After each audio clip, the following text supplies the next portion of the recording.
All right, we're here in my tiny worm bin, and today we're going to be talking about the 5 things to think about when you reach 100 days in your worm bin or somewhere around the halfway mark.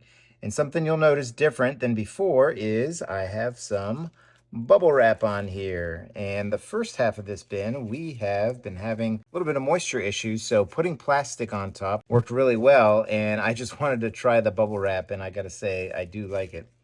We also have this newspaper on here, and I'm just going to kind of take it off while I'm looking for any worms that might be on here. If there's any whisper babies, I'll make sure I get them. So number one, kind of how I alluded to, was moisture control changes. When we first started in here, it was really hard to keep the moisture in here. It was mostly bedding, and I had a lot of trouble retaining moisture because my air conditioner was just kind of ripping the moisture right out of this bin. So we ended up using plastic to kind of keep it in. But now, as you can see, there are way more castings than bedding in here. And castings, one of the great things about them is that they retain their moisture. And actually right here, I'm seeing a cocoon that I just want to show you real quick. So right here is a cocoon, and it is, last time I think I showed you a really light one, and this one is probably somewhere in the middle, just a little bit darker than the one we saw last time. But anyway, the moisture is changing. So if you are about 100 days in or halfway through to harvesting, then you may want to take the plastic off and start thinking about maybe having a little bit of a drier bin so that your castings are easier to harvest. Now, last time we were in here, I think we fed on this side. We decided to start a ping pong kind of feeding.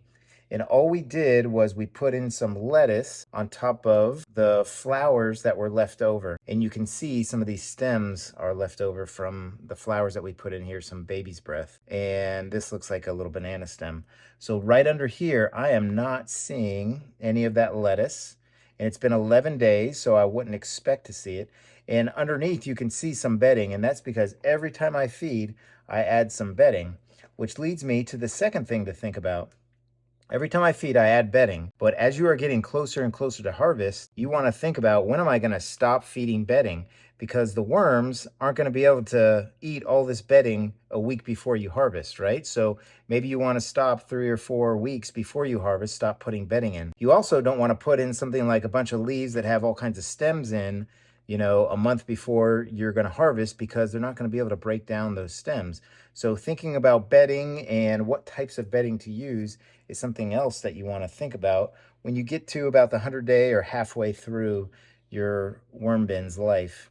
Let's go ahead and look in here and see if we see any bit of flowers, the roses that we had put in here probably about 3 weeks ago, or any of that lettuce, and I'm not seeing anything. I am seeing lots of worms, which is fantastic, and look how just gorgeous this one is right here, kind of a deep purplish, darkish, and then on the underside, just a little bit lighter, and here's another one.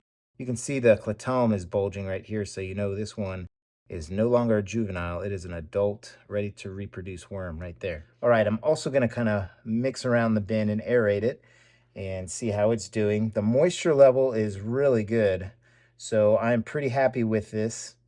And I think maybe for one more try, we're going to leave that bubble wrap on here, and that will probably be the last time I have plastic on it. I'll have to see as I keep going through and look at all these worms right here. This is fantastic. Just a ton of worms right through here in the middle.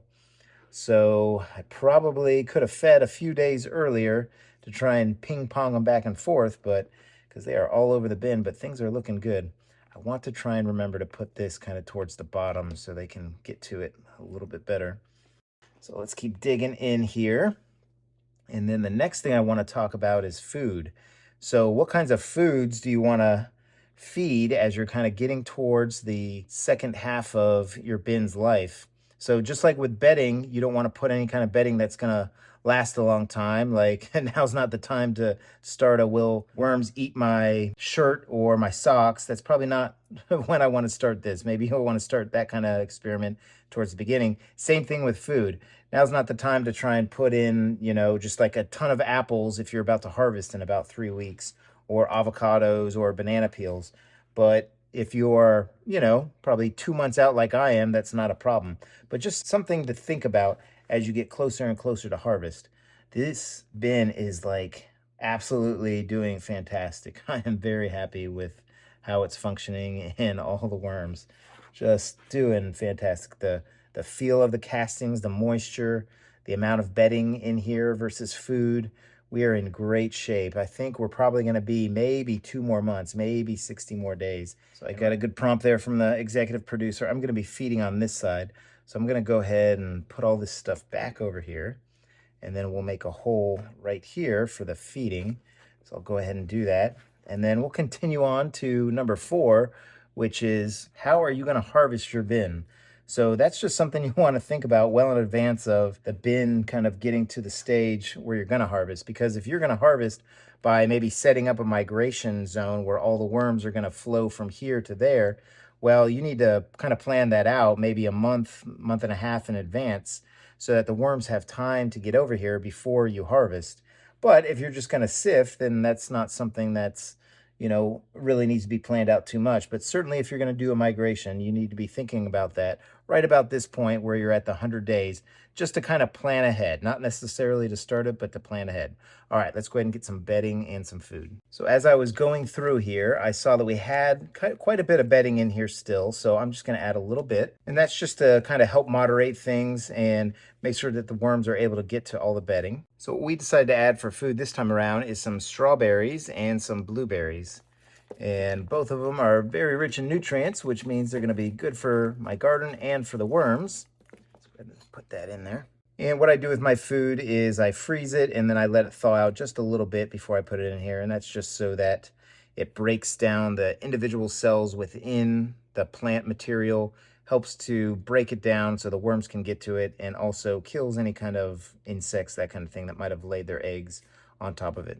Woof, another save from the executive producer. I meant to put these on the bottom, but I'm just going to go ahead and put some of this extra food stuff on the top here. Maybe I can get it underneath a little bit. Thank you, executive producer. I also like to grind up expired grains in my little magic bullet and add those as a food source for my worms. And I just kind of add just a little sprinkling bit. And I have all the equipment that I use for all my worm bins in affiliate links, both in the description and in the pinned comment. And I think tomorrow may be Amazon Prime Day. So if that interests you, you can check those kinds of things out. And then another thing I like to do is I save my coffee grounds and tea grounds for the worms. And I add that to the bin too as just another food source. And I'm trying to do my best not to add too much at a time right there. And then kind of the final thing I add to my worm bin is pulverized eggshells. And I just take my eggshells, I rinse them out, and then again, let them dry, and I pulverize them in my little magic bullet blender, and that does pretty well. The worms use it to grind up their food, and it also works well in my garden because it's got calcium in it. Oh yeah, look at all these worms. They're definitely going to be enjoying that food. So now we'll just bury it, and that kind of brings me to number 5, or my last point, that I kind of think about when I'm getting to 100 days or kind of the halfway mark. This bin in particular has been running somewhere between 180, maybe 170 days. But that is, what are you going to do with your castings when you're done with them? Are they going to go into a cocoon nursery? Are you going to store them? In fact, I did a video on how I stored in kitty litter bins. Or are you going to use them right away? So maybe you're going to make some potting soil with it. Well, make sure you have all the other stuff, peat moss, that kind of thing, perlite, so that you're ready to go with that. And if you're going to be using it for seed starter mix, do you have your seeds, that kind of thing. So all things that are things that you want to think about, about the 100-day mark or when you're in the second half of your bin, not because they're immediate, but because you just want to kind of plan ahead. How many more feedings? How much bedding? What kind of food? How much food? How will you harvest your bin?